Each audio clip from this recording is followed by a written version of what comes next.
추석 연휴 사이에 지역에서 소규모 집단 감염이 잇따랐습니다. 전국 코로나19 신규 확진자는 사흘째 1,700명대를 보였고 수도권의 확진자는 전국 확진자의 76%를 차지했습니다.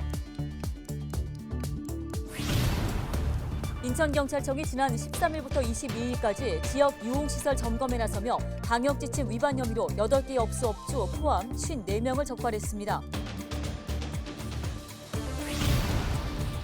9월과 10월 지역마다 축제와 행사들이 잇따라 열립니다. 코로나19 방역 지침 때문에 대부분 비대면 행사로 바뀌었는데요. 어떤 모습일지 살펴봤습니다. 김포시 주민참여예산위원회가 내년에 반영할 주민참여예산 사업 100여 건을 심의했습니다. 관련 소식 전해드립니다.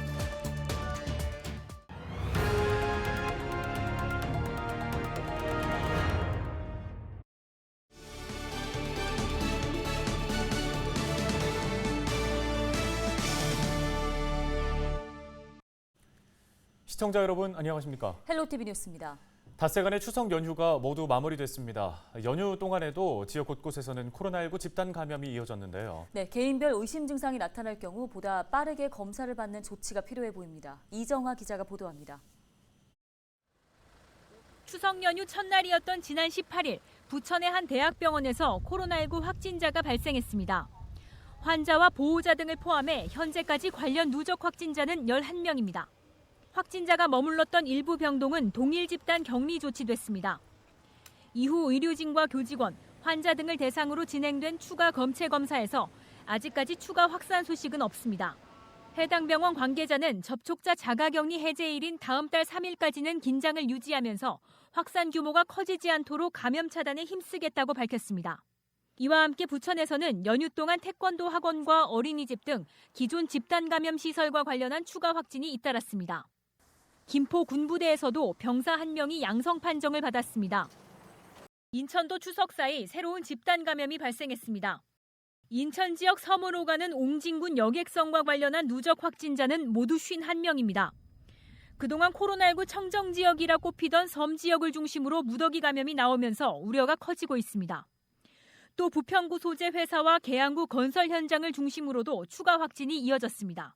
추석 연휴 시작 이전부터 기초 재생산 지수나 여러 상황은 그렇게 호락호락한 상황은 아니었습니다. 귀경 후 또는 귀향 후에도 진단검사 이외에 계속해서 일단은 개인적 거리두기, 구체적으로는 마스크 착용, 또 손 씻기, 자주 환기하기 등등의 노력들이 계속 지속이 되는 것이 매우 중요하다고 판단합니다. 추석 연휴 기간 동안 지역 간 이동량이 증가하고 방역 조치도 일부 완화됐던 만큼 당분간 확진자가 산발적으로 증가할 가능성이 큰 상황입니다. 헬로티비 뉴스 이정아입니다.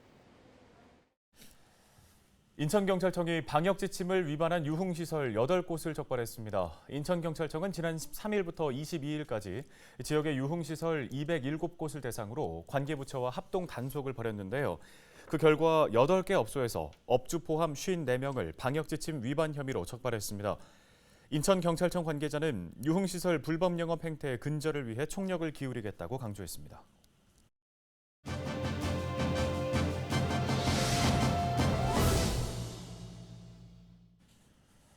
네, 추석 연휴 이후에도 수도권을 중심으로 코로나19 확산세가 꺾이질 않고 있습니다. 코로나19 상황 점검해 보겠습니다. 네, 김경우 인제대 백병원 가정의학과 교수 연결해 봅니다. 자, 교수님 지난 추석 연휴 동안 검사 건수는 줄었는데 확진자가 오히려 늘었습니다. 앞으로 상황이 더 심각해질 것이라는 전망이 나오고 있는데 어떤 의견이십니까? 네, 일단 확진자 수 자체는 증가할 것으로 보입니다.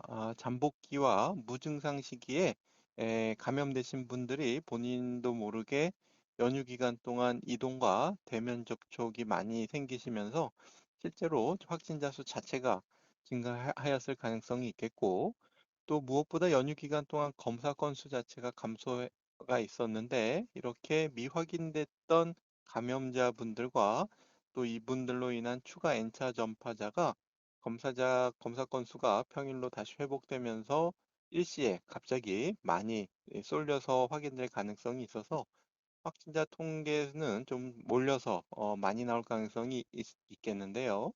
하지만 반면에 우리가 백신 접종률 증가로 인해서 위중증과 사망자 수 증가는 예전에 비해서 이제 확진자 폭증세에 비해서 비교적 낮은 증가를 보일 가능성이 있어 보입니다.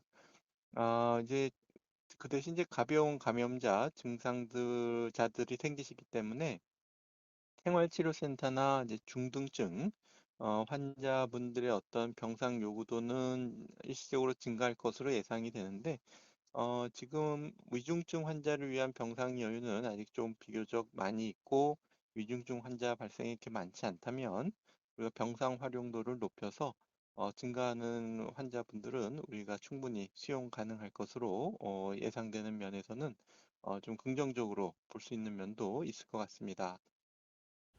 네, 또 한편 잇따르는 돌파 감염도 위험 요인으로 지적되고 있는데요. 때문에 국내에서도 부스터샷 필요성이 제기되고 있다고 하죠?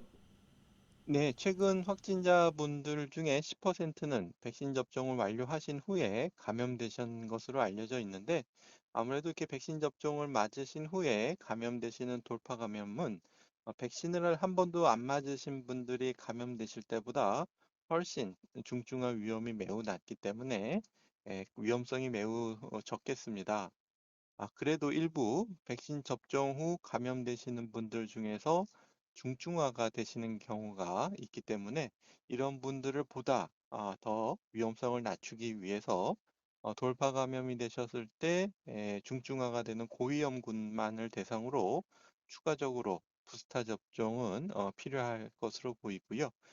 이미 부스터샷 접종을 했던 해외 일부 국가의 자료를 보게 되면 부스터샷을 한 경우에 백신을 접종을 맞고 나서 코로나19에 감염이 생기신다고 하더라도 중증화나 사망하시는 위험을 10분의 1 내지 20분의 1까지 낮출 수 있는 것으로 알려져 있기 때문에 특히 고령층 어르신이라든지 기저질환자, 또 면역 저하자, 또 이런 분들을 돌보시는 의료진이나 간병인, 가족, 동거가족 이런 분들은 부스터샷을 맞는 것이 이번 겨울을 대비할 수 있는 중요한 전략이 될 것 같습니다.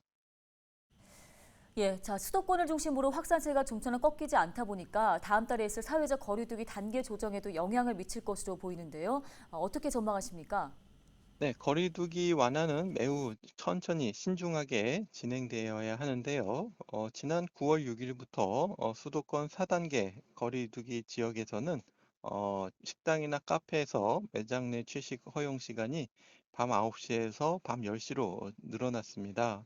그러면서 사용하는 사적 모임 인원이 한 40%까지 증가했다는 보고가 있는데요. 이렇게 사적 모임이 늘어나면서 특히 이제 미접종자분들이 많이 만나시게 되면 감염 확산세에 영향을 주기 때문에 아무래도 이제 미접종자분들 중심으로는 조금 이런 다중이용 시설에서의 모임, 사적 모임 같은 것을 제한하는 것을 보다 좀 강화해야 할 것 같고요. 하지만 접종 완료자 중심으로 이렇게 사적 모임을 했을 때 특별히 확진자 수가 많이 증가하지 않고 특히 위중증이나 사망률이 증가하지 않는다라고 평가가 되면은 또 점진적으로 접종을 완료하신 분들은 사적 모임 허용 인원을 늘리거나 이런 식당 카페에서 이용 시간을 보다 조금 더 늘릴 수 있을 것으로 예상이 되는데 아마도 이제 아직 주변에 미접종자가 상당수 계시기 때문에 접종 완료하신 분이라고 하더라도 돌파 감염으로 인해서 이렇게 미접종자를 감염시키는 확률을 우리가 보다 줄이기 위해서 마스크 착용과 같은 방역 수칙 준수는 더욱 강화되고 유지되어야 할 것으로 보입니다. 네, 관련 도움 말씀 여기까지 듣겠습니다. 지금까지 인제대 백병원 가정의학과 김경우 교수였습니다.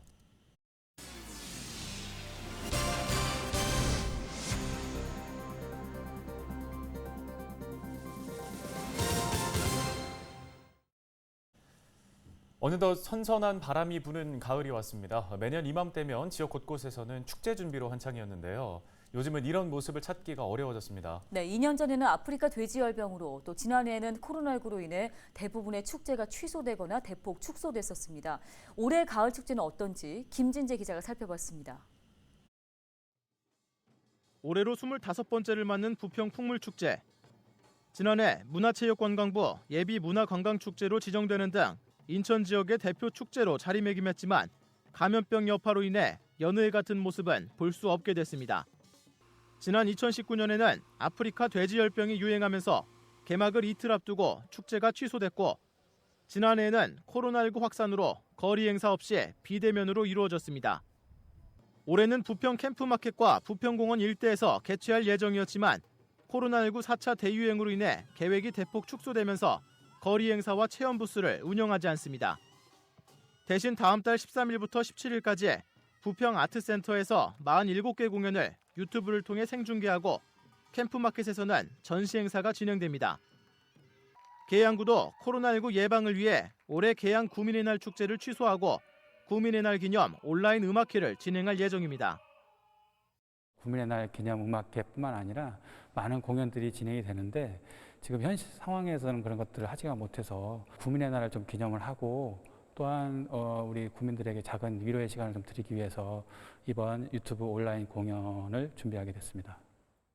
이번 온라인 음악회 주제는 위로와 기대로 성악가 테너 이준근과 소프라노 백재은, 계양 구립관현악단, 소년소녀 합창단 등의 무대를 꾸밀 예정입니다. 이번에 음악회를 통해서 또 많은 분들이 위로를 받고 또 코로나가 빨리 없어지길 바라는 간절한 마음에 그런 기대를 담아서 음악회를 준비했습니다. 아카데미 공식 지정 영화제인 부천 국제 애니메이션 페스티벌은 다음 달 22일부터 5일간 오프라인으로 열립니다. 초청작은 36개국 131편으로 한국만화박물관과 CGV 부천에서 상영됩니다. 한국만화박물관과 한국만화영상진흥원에서는 전시와 체험 행사도 진행됩니다. 다만 코로나19 상황을 고려해 야외 부대 행사는 운영하지 않습니다. 상영작 관람 시에는 좌석을 한 칸씩 띄어앉는 등 거리 두기 수칙을 준수해야 합니다. 축제의 계절 가을이 돌아왔지만 2년째 이어지고 있는 코로나19 감염증으로 인해 예년 같은 떠들썩한 분위기는 사라졌습니다. 헬로티비 뉴스 김진재입니다. 다음 소식입니다. 최근 9월 2지구가 정부의 공공택지로 지정된 가운데 인천시가 9월 2지구 투기 방지를 위한 점검반을 구성했습니다. 점검반은 현장 조사 등을 통해 불법 건축물과 불법 거래 등 위반 사항 확인 시 즉각 조치한다는 방침입니다. 특히 인천도시공사는 주민신고 포상제도 실시할 방침입니다.